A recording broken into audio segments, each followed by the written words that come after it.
জনসেবায় জামায়াতে ইসলামী। ফুলবাড়িয়ার Naogaon union নেতাকর্মীদের উদ্যোগে কিশোরগঞ্জ বাজার পরিষ্কার।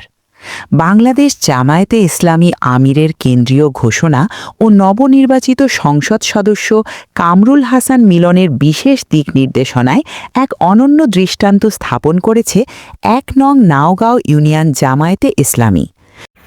নির্দেশনায় আমরা বাড়িঘর, বাজারঘাট, মফস্বল সর্বস্তরে পরিষ্কার পরিচ্ছন্নতা পালন করতেছি।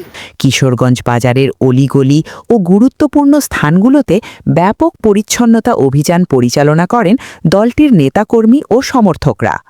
সকাল থেকেই নাওগাঁও ইউনিয়ন জামায়াতে ইসলামীর বিপুল সংখ্যক নেতাকর্মী ও সাধারণ সমর্থকরা ঝাড়ু, বেলচা ও ডাস্টবিন নিয়ে কিশোরগঞ্জ বাজারে উপস্থিত হন।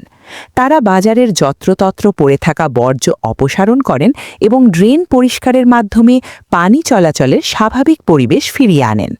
পরিচ্ছন্নতা অভিযান চলাকালীন স্থানীয় জামায়াত নেতৃবৃন্দ জানান, রাজনীতি কেবল ক্ষমতার জন্য নয়, বরং জনগণের সেবা করার একটি মাধ্যম। আমিরের নির্দেশনা অনুযায়ী তারা সমাজ সংস্কার ও জনকল্যাণমূলক কাজে অংশ নিচ্ছেন। নবনির্বাচিত এমপি কামরুল হাসান মিলনের পরামর্শে এই কর্মসূচিকে আরও বেগবান করা হয়েছে। বাজারের সাধারণ ব্যবসায়ী ও পথচারীরা এই উদ্যোগকে সাধুবাদ জানিয়েছেন।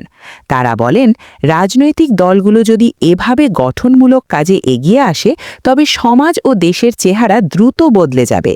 বাজারের পরিবেশ সুন্দর রাখায় তারা নেতাকর্মীদের প্রতি কৃতজ্ঞতা প্রকাশ করেন।